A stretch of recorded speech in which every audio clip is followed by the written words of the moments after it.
Dalam rangka peningkatan sinergitas dan kolaborasi antar Badan Pendapatan Daerah Provinsi Maluku dengan Tim Gubernur Percepatan Pembangunan Provinsi Maluku dan PT Maluku Energi Abadi, dilaksanakan pertemuan yang dimaksudkan untuk meningkatkan peluang pendapatan asli daerah dan mendorong kerjasama dengan Maluku Energi Abadi dalam berbagai objek yang diterapkan sebagai objek penguatan untuk pendapatan asli daerah baru. Pertemuan bertempat pada ruang rapat Badan Pendapatan Daerah Provinsi Maluku pada hari Selasa 14 September 2021 yang dipimpin oleh Kepala Badan Pendapatan Daerah Provinsi Maluku Jalaluddin Salampesi dan Ketua TGPP Provinsi Maluku yang juga selaku Komisaris PT Maluku Energi Abadi Hadi Basalamah yang juga diikuti oleh Musala Melatukonsina selaku Direktur PT Maluku Energi Abadi dan unsur terkait lainnya. Saat diwawancarai di ruang kerjanya, Salampesi menyampaikan pertemuan yang dilaksanakan ini memiliki tujuan utama untuk mendorong ide gagasan dalam rangka mengkreat ide-ide baru untuk objek-objek PAD. Ia juga menyampaikan dalam arahannya Ketua TGPP sempat mengatakan diperlukan sinergi kolaborasi dengan OPD-OPD terkait dan juga diperlukan upaya maksimal dari objek baru di mana pada beberapa sektor belum dikelola dengan baik, seperti pada sektor kelautan dan perikanan dari aspek produksi budidaya rumput laut dan lain sebagainya. Ia juga turut bersinggungan dengan ekspor dan hingga saat ini belum memberikan hasil dan sumbangsih kepada pemerintah daerah.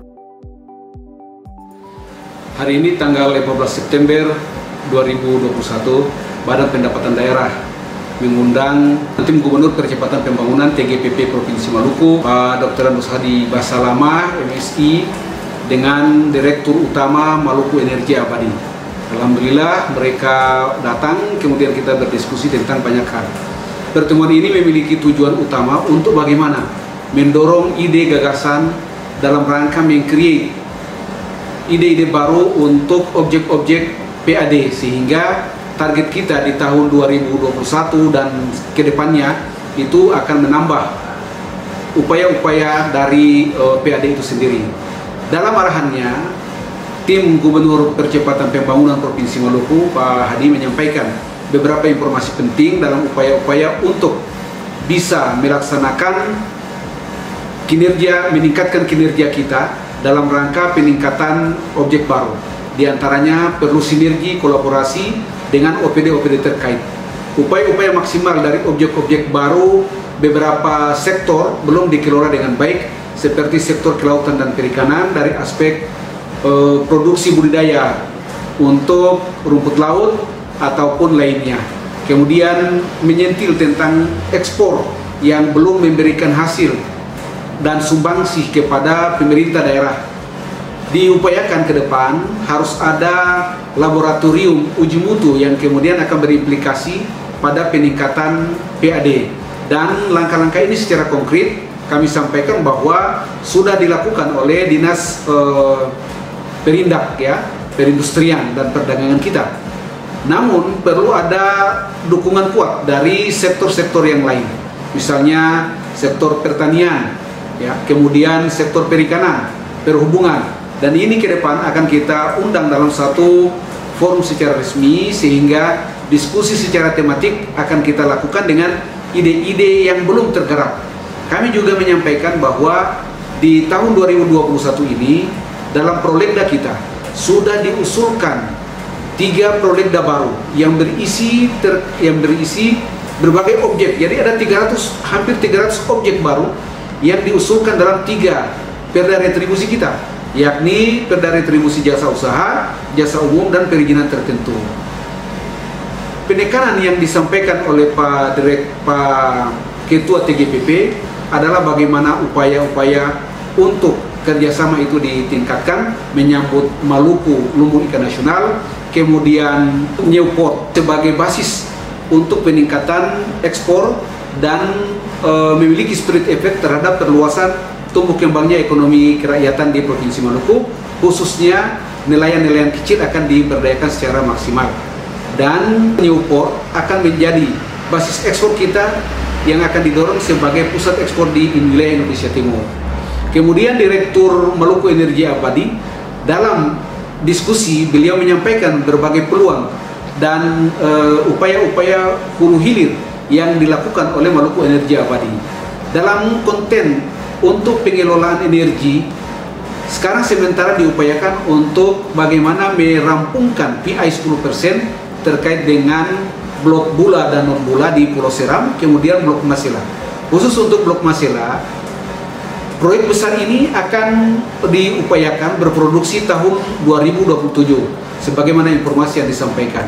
Dengan demikian, kita harus menyiapkan berbagai infrastruktur untuk itu, mulai dari ketenaga kerjaan, berbagai regulasi untuk mendorong keterlibatan antara pemerintah daerah dan lain-lain, sehingga jangan energi kita terkuras. Ya, masyarakat harus diedukasi untuk bisa memahami bahwa konteks pengelolaan blok Masela terkait dengan PI 10% akan baru bisa diupayakan sejak perusahaan itu berproduksi di tahun 2027 nanti. Tetapi upaya-upaya untuk meletakkan dasar-dasar hukum, kemudian menyiapkan data dan berbagai hal terkait dengan pengelolaannya nanti itu sudah harus dilakukan dari sekarang ini. Kalaupun di 2023 nanti sudah mulai pembangunan, ya, berarti itu sudah ada langkah maju dari upaya yang dilakukan oleh Bapak Gubernur kita, sehingga mendorong percepatan pembangunan dari rencana yang sudah dilakukan dan akan berproduksi di tahun 2027. Dalam konteks itu, untuk beberapa upaya hulu dan hilir lain yang dilakukan oleh teman-teman dari Maluku Energi Abadi, diupayakan akan memberikan kontribusi pada PAD kita nanti, di mana bila diupayakan sesuai dengan jadwal yang sudah teragendakan, sampai tahun depan, di awal tahun depan, PI 10% untuk blok Bula dan non Bula sepertinya sudah bisa dirampungkan. Ini bisa lebih, ya, bisa sesuai dengan target atau bisa tidak sesuai dengan target, sesuai dengan ketentuan dan kriteria yang sementara diupayakan. Tetapi data-data yang sementara dibahas ini diupayakan bisa segera dirampungkan secara teknis, karena mereka dari Maluku Energi Abadi menggunakan konsultan ahli yang selama ini sudah melakukan atau membantu perusahaan-perusahaan lain yang berkecimpung di dunia migas. Sehubungan dengan itu, maka diharapkan kontribusi OPD-OPD lain yang bersinergi dengan Maluku Energi Abadi, di mana kita akan mendorong beberapa pertemuan secara tematik untuk sektor perhubungan, kemudian sektor perikanan, sektor pertanian, dan ESDM, yang mana kesemuanya akan mengarah pada optimalisasi peningkatan PAD dari sektor-sektor yang sudah kita tetapkan tadi, yang akan kita undang nanti. Dalam kaitannya dengan objek baru, kita sangat berharap Maluku Energi Abadi dari bidang usaha inti yang sudah dipaparkan itu lebih dari 20 sumber usaha yang nanti dilakukan. Kesemuanya akan bermuara pada peningkatan PAD, karena sesuai dengan batang tubuh anggaran kita yang diamanatkan dalam Undang-Undang 25, Undang-Undang Perencanaan, dan Permendagri 90 tahun 2019, bahwa struktur APBD kita juga akan memasukkan beberapa perusahaan daerah yang kesemuanya merupakan target PAD. Kami sesuai dengan struktur anggaran yang sudah ada, sesuai dengan struktur APBD yang sudah ada, target-target dari OPD, kemudian target dari perusahaan daerah merupakan bagian yang tidak terpisahkan dalam sumbangsinya untuk APBD kita, dan kesemuanya masuk dalam target PAD. Untuk itu kami sangat berharap semua pihak, ya, memahami sungguh bahwa upaya-upaya yang dilakukan oleh Maluku Energi Abadi, oleh tim percepatan gubernur, kesemuanya bermuara pada upaya maksimal untuk mendorong tumbuh kembangnya perekonomian, percepatan penurunan kemiskinan, dan mengimplementasikan program-program gubernur sebagaimana tertuang dalam RPJMD kita. Indikator-indikator capaian harus sama-sama kita capai, dan itu bukan kerja satu OPD, bukan kerja tim TGPP, bukan juga kerja MEA, tapi merupakan kerja kita bersama.